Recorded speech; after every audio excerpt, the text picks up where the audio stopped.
You're now tuned into the fourth season of Atypical Voices in Our Time, the official podcast of Chemistry Productions, a media education company. Let's get it started. That's AVIOT. Yeah, we are back. What's going on, y'all? It is Jay Stokes, your gracious host of the AVIOT podcast. Glad to be joining with y'all on another episode. First, I gotta start by saying, it seems like I have an explanation all the time in all these videos. Let me move my light out the way. That after my last video I recorded and I did it on time, I ended up releasing it late. Funny how things work out, right? And so I recorded it on a Monday, released it on, I think, a Thursday. My mom came to visit and I ended up not recording another episode, but it is what it is. I'm back with y'all right now, ready to get into this week's episode. I'm recording this on a Tuesday. Hopefully I can release it at some point, either tonight or sometime in the AM, but I need to get on point with my releasing of the episodes. Anyways, let's get into the first story. And this first story, it's sad. There was a shooting that happened in New York City in an office building. An individual, I don't want to name him, but he decided to open fire in this office building and took the lives of 3 people. One individual was a police officer. I believe that was a private officer in this building. And it's really unfortunate that this happened. Now, this individual who decided to open fire and take the lives of these people, they wanted to target NFL offices at first, and they shared that they had CTE, a chronic brain injury, and they wanted to blame it on football, but this person didn't have a history of playing in the NFL. In fact, they only played high school football. So people are saying, or articles that I'm reading are saying, that this individual had mental health issues. And I'm very cautious when it comes to that, because when we talk about mental health, unfortunately, it gets a bad rep. And people with mental health issues, they often get stereotyped as being violent individuals. And we know that's not the case. Most people who have mental health issues are not violent. That's not saying that you can't have people with mental health issues who are violent, but we shouldn't be putting violence on those people. It stigmatizes them, and it really puts them in a bad light. People with mental health issues deserve to live and breathe and survive just like the rest of us. They have issues that need to be addressed, and they need help.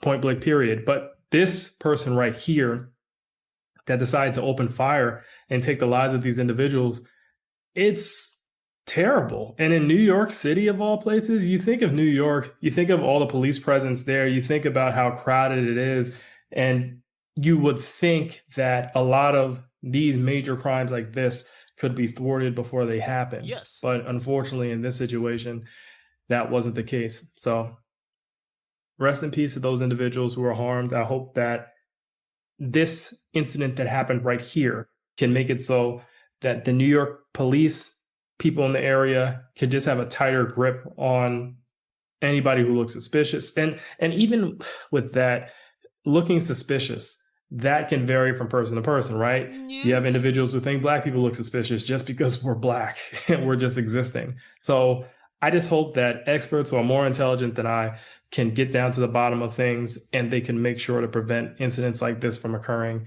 in the future. It's really unfortunate. This person blamed the NFL for their alleged brain injury, and said that was the reason why they needed to open fire on these individuals in New York. The gunman was caught on surveillance images walking into an office tower, carrying, as you can see in that video, an M4 assault-style rifle. Police say he immediately opened fire inside the lobby and then moved to the elevator bank, went up to the 33rd floor, where he continued firing before ultimately taking his own life. This is the deadliest mass shooting in New York City in 25 years. Investigators have identified the gunman as 27-year-old of Las Vegas. They've tracked his movements over the last few days as he drove from Nevada to Manhattan, parking just outside, double parking really just outside that building. Inside the building, the NFL's corporate offices, along with a number of other businesses. And a source does tell CNN the gunman had a suicide note in his pocket, which expressed some grievances with the NFL, also claiming to suffer from CTE and asking for his brain to be studied. Terrible. Really, really terrible. Mm-mm-mm. Speaking of terrible, so we have another story that comes out. I guess is terrible. All right, I'll just let you be the judge. Hulk Hogan, who was born as Terry Bollea, Terry Bollea. I don't know how to pronounce his last name. I didn't bother looking it up. Wow. I just needed a story, so I decided to report on this. He has passed away at the age of what, 60 something? How old was he? Let me look it up. Typing. Anyways, he's passed away and he's known as a wrestling legend. Ah, geez. They're not even giving me the age. Damn. He's known as a wrestling legend. Yeah. Hulk Hogan, 71. Why am I saying 65? Yeah, 71. Anyways, he passed away and people are upset about it. You have Hulk Hogan, not Hulk Hogan. My goodness. You have Dwayne The Rock Johnson posting a tribute saying that he wishes well for his family and that Hulk Hogan was a big inspiration for him. Even Fat Joe, the rapper, was posting about Hulk Hogan, right? I seem pretty lax on this topic because I'm indifferent. The reason being because Hulk Hogan, and I knew this before he passed away, he was a racist. He was a racist.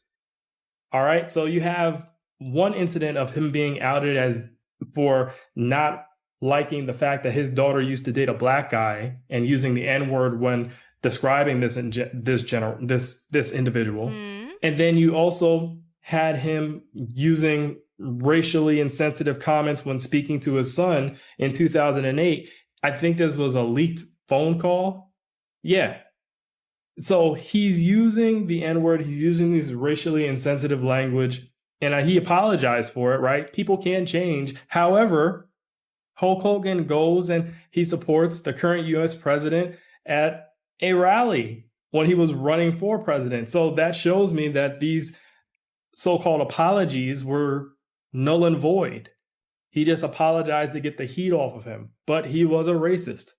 And so there's a debate that, and let me just rewind back real quick. The reason why supporting the current US president to become president makes you a racist and a bigot is because when you see the platform that he ran on, what he stood for, and the type of individual he is. I mean, we already had the current US president in office for 4 years before. We saw how he ran the country. We saw how he couldn't condemn Nazis.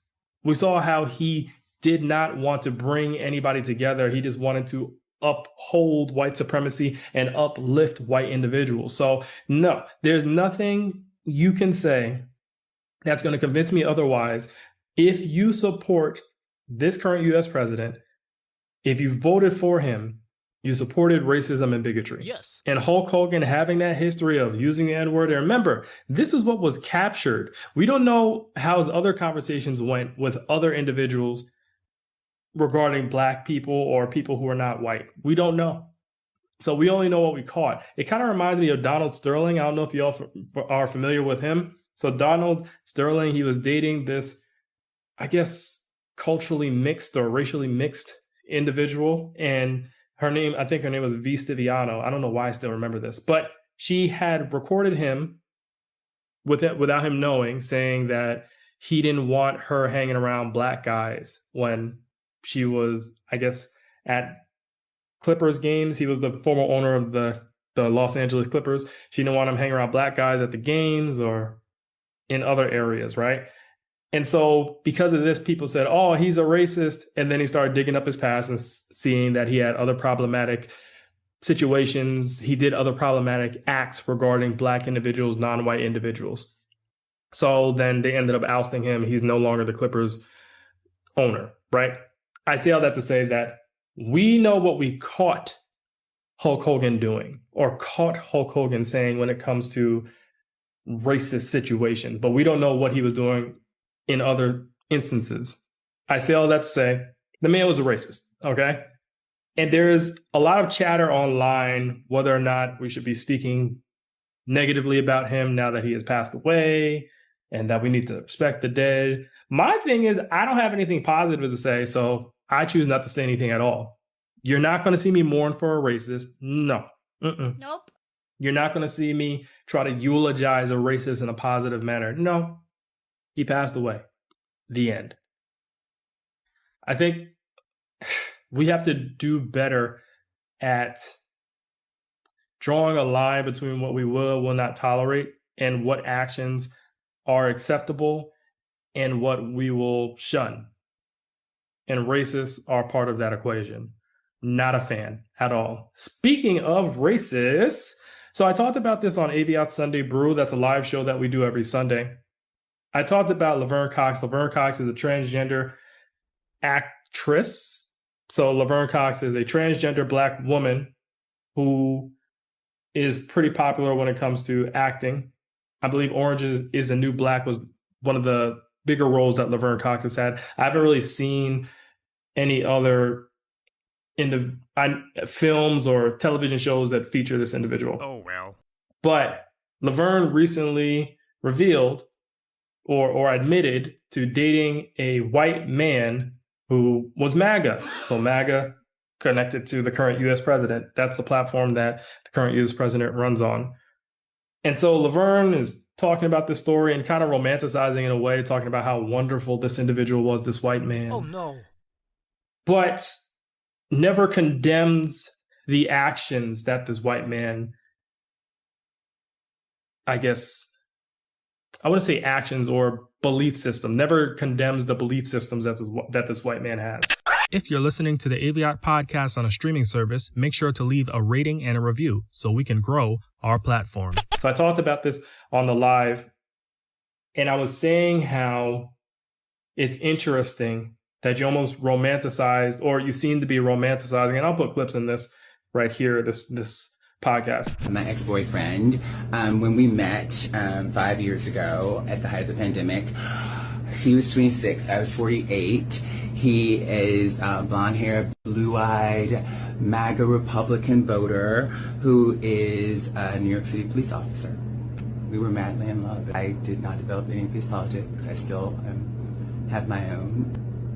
Yeah, my ex-boyfriend was 22 years younger than me, hot MAGA Republican New York City police officer. Yeah. To hear more about that, come to my show at City Winery in New York City, July 28th. It's a Monday, shift time, 8 p.m. You seem to be romanticizing that relationship with that white man. And then when you got blowback for it, Laverne Cox is going to post on Instagram a video saying why it's hard to date a Black man because Laverne is a transgender Black woman, right? My thing is, why did you post that clip? You could have dated other people, but you chose to post a clip saying why it's hard to date Black men. And to me, as I said on that live, it is saying that without saying you can have more compassion for an individual who is against your existence, because let's get it straight.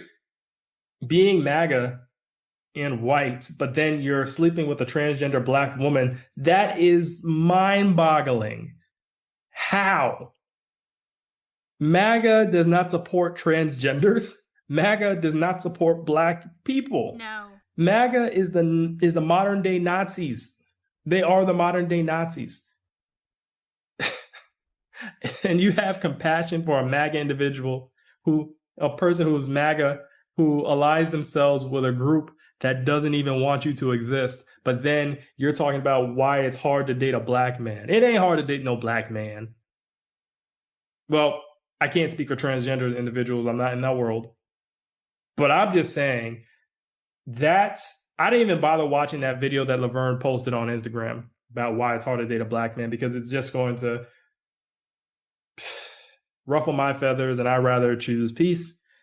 And also, I'm sure that video is probably playing into stereotypes about Black men that are harmful and that has caused us to be falsely imprisoned for many years, has caused us to lose our lives due to how we are looked at in society. So I refuse to watch that video, but it's very interesting. I remember posting on social media via the Chemistry Productions accounts that Black celebrities in general, and I'll even throw the rock into this talk right here. Black celebrities in general are not people that you should look up to as a Black individual.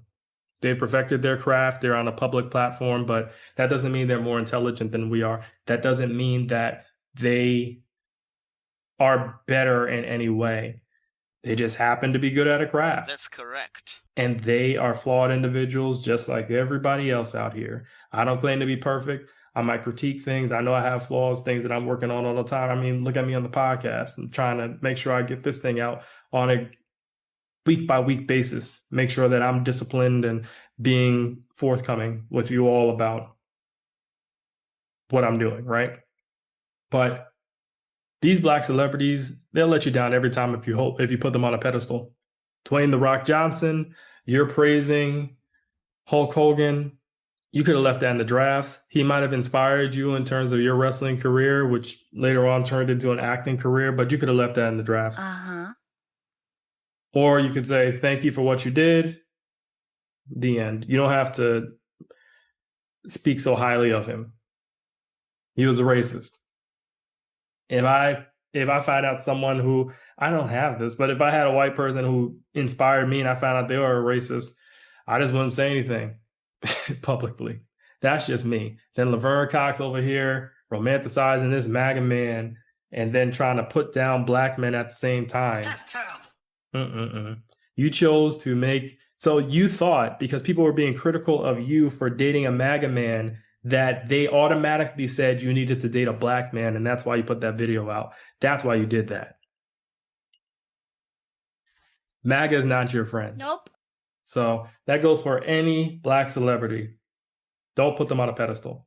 And I understand sometimes it's hard to find heroes in real life, and people look up to these celebrities because they don't have heroes. It's tough.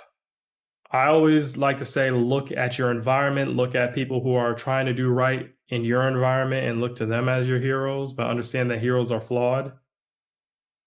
However, not everybody has that story. I look to my mother as a hero. My mother did a lot of great things. My mother helped me be who I am today.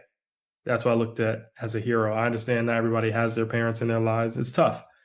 But these black celebrities, for black people, they'll let you down every single time. That's something that I can't get behind. I can't get behind people who support bigots. I can't get behind people who are willing to accept certain levels of misbehavior. I can understand if someone stole. I can understand if someone maybe assaulted someone once. Don't be a repeat offender. People make mistakes. People make bad decisions, right?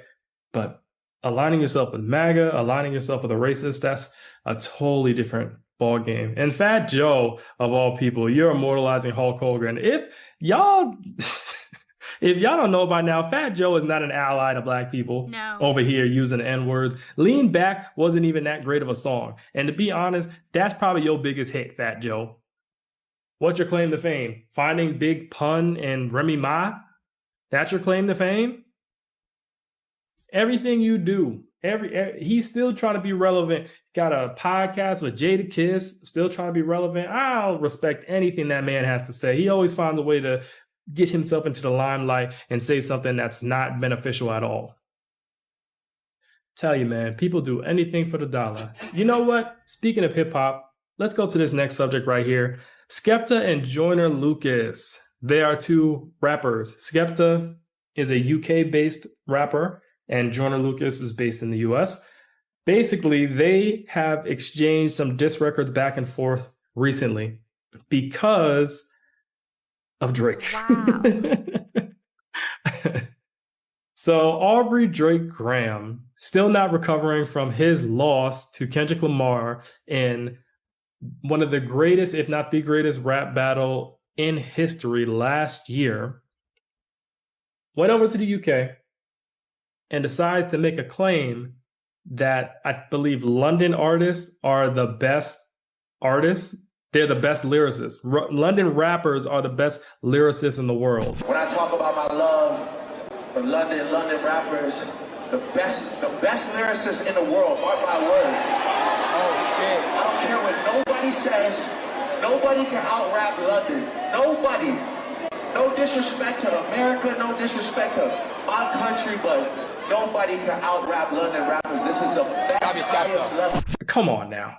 Really? Really? Because you got beat by Kendrick Lamar, who is an American artist, specifically from the West Coast, specifically from Compton, California. Now you running over to the UK and you're saying that they're the best lyricists. You got beat by a superior lyricist, sir. And now you're trying to say that London rappers are the best lyricists. Okay. And Skepta, who is aligned with Aubrey, who is cool with Aubrey, he wanted to run with that narrative and promote it, saying that, yeah, UK rappers, we're great, da da da da. I know he was on social media. Joyner Lucas, who's an American-based rapper, he poked fun at this on social media, which led to Skepta releasing a diss song aimed at Joyner Lucas called Friendly Fire. Friendly Fire, I thought the diss track was horrible. And I've seen reactors on YouTube trying to gas it up. I remember one time he's like, Joyner Lucas, you bastard, in his little UK accent. And listen, sorry, if I got people from the UK listening to this podcast, I'm not trying to get on y'all accent. I'm just saying the way that the way that Skepta had said it was hilarious. Some things just don't work. He was trying to sound hard in his UK accent, saying that Joyner Lucas raps like he went to Harvard in that first diss track. And I'm like, dude, first off, what's wrong being educated? Secondly, with your accent to a ignorant American, they're gonna be like, you rap like you went to Oxford, dude. You rap with the British accent, and people over in America, many ignorant people think that having a British accent somehow makes you more intelligent. Or they think that people with a British accent are more intelligent just because of the way they speak, right? So I just thought that was hilarious. So then Joyner Lucas responds back to that diss track with Nobody Cares. Talk about no one really cares about Skepta or what he has to say. Skepta fires back with round 2. He's a little better with that diss track. I'll give him credit for that. But to me, it really wasn't saying anything of substance. I even had my wife listen to the diss track and she couldn't make it through the song. She's like, first off, I can't understand his accent. It's just his accent. And that's not to say that people with that UK rappers cannot flow on a beat. Central C can flow on a beat. You have different Dave, like you have UK artists, rappers that are good on record. It's just that Skepta's not. he doesn't sound good on a diss record. So it's just him and his accent. It sounds very muddied, very muffled. My wife literally had to listen on Spotify and go to the lyrics section in order to understand what he was saying. Damn. Because she couldn't get it. Joyner Lucas responds to round 2 with, I believe, round 2 knockout, round 2 KO. And so that was a better record. So if we're looking at rounds of the rap battle, right? Is Joyner Lucas had 2-0. Skepta, with his first song, Friendly Fire, it was not superior to Nobody Cares. And then you had round 2, it was not superior to round 2 KO. So then Skepta responds again today with another song called Junior's Law. And he is once again going in on Joyner Lucas, trying to combat claims that Joyner made on round 2 knockout. But by this time, it's like we're over it. The diss records just don't hit that hard. And I was talking to my buddy about this, and he was saying that they didn't have enough material to use against one another. But I don't think it's all about that. I think it's just about how clever you are with your words. For example, Joey Badass, when he was going at all those West Coast artists earlier in this year, he didn't have that much information going on people, but he was just a good rapper. He had a lot to rap about. And Joey Badass is a superior rapper. He's just nice like that. And that's what made that battle very interesting. You look at Pusha T, the Clips, and I know they've been beefing with a lot of people. Kanye, they've been beefing with Travis Scott. They have more information on them, but they weren't really out here being chatty patties or gossiping on record. No. they're just superior lyricists, superior artists. So it doesn't really come down to, in my opinion, having more information on someone in order to battle them. I think it just comes down to how well of a storyteller you are, how well you are with weaving your words together. That's what's going to make the song superior. That's what's going to make the diss track better. 50 Cent wasn't a superior diss rapper, but he knew how to put it together. I know when he was dissing Jadakiss and Fat Joe, he wasn't the superior lyricist, but his songs hit harder. And the thing is, Jadakiss, I remember he released a diss song towards 50. His song was better, in my opinion. But it's just that 50 knew how to just deliver it in a way that made you bob your head and made you say, you know what, even though Jadakiss is a superior lyricist and his song might be better lyrically, it's not really captivating. So that's that. Oh, well. But I enjoyed it for the time being. It's just so hilarious how Aubrey has been at the middle of a lot of these hip hop beefs that have been happening lately. Because let's be honest, with him and Kendrick, if that doesn't happen, I don't think Joey Badass says too much West Coast D-licking at the beginning of the year, and then you have him in the West Coast. And then it's because of Aubrey that Skepta started feeling himself, and then him and Joyner have their thing, right? And if we're being honest, Aubrey is the reason why the Clips and Pusha T got their issue with Travis Scott, because Travis Scott was doing some shady stuff involving Aubrey. and Pusha T talked about it, how he said that Travis Scott, his brother Malice, and Pharrell, they were listening to music, or rather Travis Scott was showcasing music to Pharrell, and somehow the music that he was showcasing to Pharrell didn't have Aubrey's lyrics on it, and later on Aubrey's lyrics got added to some music that he was showing him, and Aubrey was dissing Pharrell. Now the Clips and Pharrell are really tight. And now for a quick commercial break. Hey guys, as you can hear, we are unapologetic in our opinions. We may be politically incorrect or possibly wrong, but don't knock us for being ourselves and saying what many are too afraid to admit out loud. Anyways, if you have any thoughts or questions about our show, email us at chemistryproductions@gmail.com. That's K3MISTRY productions@gmail.com. We'll be sure to address whatever you have to say. Sorry, I'm catching myself as I'm saying this. A lot of y'all probably don't know the history behind what I'm talking about right now. Just know that the Clips are a hip hop duo. They are very close to a producer / hip hop artist / singer, Pharrell, who you should know from many different projects. He was a producer with a group called the Neptunes. They no longer are together. Pharrell was singing back in the day. Beautiful with Snoop Dogg. That was a big hit. He sings on the song Happy. He's going into the movie business right now. So Pharrell's all over the place. Anyways, Pharrell was once cordial with an artist by the name of Travis Scott. Travis Scott is a rapper / producer as well. Travis Scott showed Pharrell some music back in the day. Well, not back in the day, more recently, within the past maybe 5 years or so. Was it 5 years? Within the past decade. And so he showed Pharrell some music, just trying to get his 2 cents on the music. But in one of the songs I think he showed him, he had a song that featured Aubrey, in which Aubrey was dissing Pharrell, but he didn't show Pharrell the verse in which Aubrey was dissing him. That's terrible. And so the Clips took exception to that, and they ended up dissing Travis Scott. All I'm saying is all these rap beats come back to Aubrey. All these current rap beats come back to Aubrey, and it is really something. I've been long-winded on this topic. Let's get into updates. So, I'm happy to say that I'm recording this episode on a Tuesday, so hopefully we'll get 2 episodes out this week. Hopefully. I'm going to try, because I'm working on my discipline. I'm working on being on a consistent schedule when it comes to these podcast episodes. I definitely love doing the podcast, love talking, love conversation, love using these clips in order to put online and build community. It's a great thing. Point blank, period. If you haven't already, make sure to follow the AVIOT podcast on a streaming service near you. We definitely welcome your comments. We definitely welcome your 2 cents.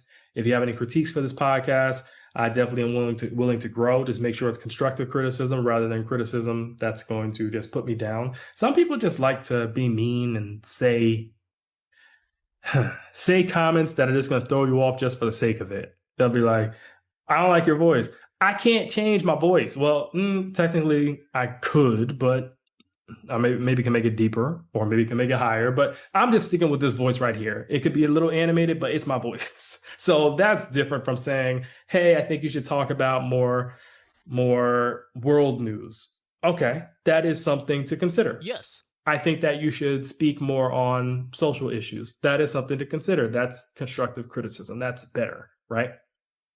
Outside of that, I encourage you all to follow the Chemistry Productions social media platforms. Chemistry Productions is our parent company, which I always say sound like a broken record, but I am very cognizant that not everybody that is listening to this podcast is a follower of this podcast or has been listening to me for some time, so they may not know. So the AVIOT podcast is the official podcast of Chemistry Productions, a media education company. We have a Threads account. We have Instagram. No longer have Twitter. I got rid of that app. That app is too toxic. We have, what is it, Tumblr? We're on, I'm just trying to remember all the platforms. YouTube, yeah. Facebook, yeah. Pinterest, yeah. Lemon8, TikTok. We're all over the place. So make sure to subscribe to those platforms and interact with us on there. Threads, I try to be, I speak on behalf of the company, but I speak through the company. So I'll never use I or me when I'm talking, but I try to be interactive with people on there. I talk a lot with the WNBA and women's basketball. It's definitely booming. I definitely have to make some more material based on that. I love following women's basketball. It is definitely the superior sport right now. That I'm sticking to that. I'm definitely sticking to that. Speaking of superiority, let's get into our topic of the day. So I've seen a lot of conversation online as of late when it comes to Black Americans and Africans specifically. I'm seeing that, and it could be expanded to Black Americans and non-Black Americans who still are Black. So that could be West Indians, that can be Black Brazilians, Black Latinos. And it seems that in an effort to, I guess, take our culture, Black American culture, because we have a very vast and grand culture. I mean, Kendrick should have proved that to y'all already with how he dismantled Aubrey and how he bigged up the West Coast Black culture was a big piece of that. I think in an effort to showcase our culture and to protect our culture and to make it so that people aren't downplaying its importance in the world, many Black Americans have had this superiority complex when it comes to Black individuals who are immigrating in this country or who are first gen in this country, in America. Sorry, that's where I'm recording from. It's very disheartening. I understand the pain that many Black individuals have when it comes to African individuals or West Indians looking down on Black Americans when they immigrate over here, or having certain stereotypes about us being criminals, stereotypes about us being loud or reckless or not being that intelligent. I understand the pain when it comes to that, right? However, let's not turn that around and make like we are better than them. Black people, we are all equal, right? We all are Black, and we all face discrimination and racism all across the world, all over the world. I practice Pan-Africanism, and I am one for making sure that the Black African diaspora is all one. We're all together. We can appreciate each other's differences, each other's cultures, and still recognize that we're all one people. That means during Caribbean Heritage Month, I'm celebrating with the Caribbean individuals, but understanding that's not my culture. Yes. But I can be a part of it. I can celebrate with them because we're all Black. We share Blackness. And there's a root to that culture. Black American culture, Caribbean culture, Black Latino culture. The root is Africa. What I will say too, for African individuals, let's not downplay the ingenuity and the creativity of Black cultures outside of the continent of Africa. We understand the root is in Africa. However, Black people outside of the continent have created cultures of their own that are grand. and that are mimicked all over the world. Reggaeton, salsa, they have African roots. However, they are part of that Black Latino culture. And that is fine. We can recognize that and we could say, wow, look at what they've been able to create. We don't have to downplay it and say, well, it really comes from Africa. We understand the root of all of it is African, right? However, at the same time, let's recognize and say, this is really great. It's awesome what you guys did with your culture. How Black folk in the South speak, the soul food that we've been able to create. I don't want to hear how, well, red beans really have their roots in African civilizations. No. It was very cool how Black Americans were able to create these wonderful recipes. I like it. It is wonderful. Black American culture is great. Okay? Black Americans, let's stop looking down on African individuals. They don't all live in huts. They aren't all poor. Nope. Africa is wonderful. The different African countries are beautiful. Every place has its positives and negatives, right? Even in Black American culture, we have positives and negatives. But we shouldn't be looking down on African individuals. We should not be calling them names. We should not be saying they stink or their food stinks. We should not be quick to say, well, I don't understand you when they're speaking. Allow them to get their sentence out and try to understand. White supremacy has done a number on Black people worldwide, to where you have Black individuals bleaching their skin, having surgeries on their nose to make it thinner. And that's another thing. It's always interesting to me how people have surgeries on their nose, not even just Black individuals, and the nose is always thin because you're trying to make it more white. That's what it is. Your nose is fine the way it is. Your lips are fine the way it is. Your skin color is fine the way it is. The way you speak is fine. Ebonics are fine. Yes, sir. Ebonics is fine. But let's stop. I made a video recently touching on Black people not looking African or Africans not looking Black American, right? The comments were interesting. You had some people that were praising the video, some people that are still stuck on, well, Black Americans don't look African. We do. And Africans look like us because we're all connected. We're all one people. You don't know how many times I've gotten, are you West African? Are you West Indian? My wife, when we first met, our first meeting, the first thing she asked me was, are you West African? Oh, really? My family is Gullah Geechee from the South, from South Carolina, several generations removed from the African continent. And here my wife was asking me, am I West African? What does that tell you? We look alike, man. I'm tired of the division. I'm tired of the diaspora wars. It doesn't do anything but help white supremacy win. Notice I didn't say white people, white supremacy. White supremacy is a mindset. Not all white individuals are bigoted or racist or want to put everybody down, but white supremacy, that mindset that can be held by any individual on this planet, aims to uplift white individuals and put all non-white individuals down. I'm not going to support that at all. And Black folk, Black Americans specifically, let's stop looking down on Black immigrants. If you have Black immigrants that say disparaging things or treat you a type of way, just say it's those individuals. It's not everybody. I have several West African individuals who I'm cool with. I've been cool with East African individuals. One of my mentors is West Indian, and we are very close, very tight. So let's stop with all that. It's not necessary. With that being said, I'm going to end this podcast episode right here. Thank you for tuning in. Hope to see y'all next time. And with that, peace. So go a little something like this. That's AVIOT.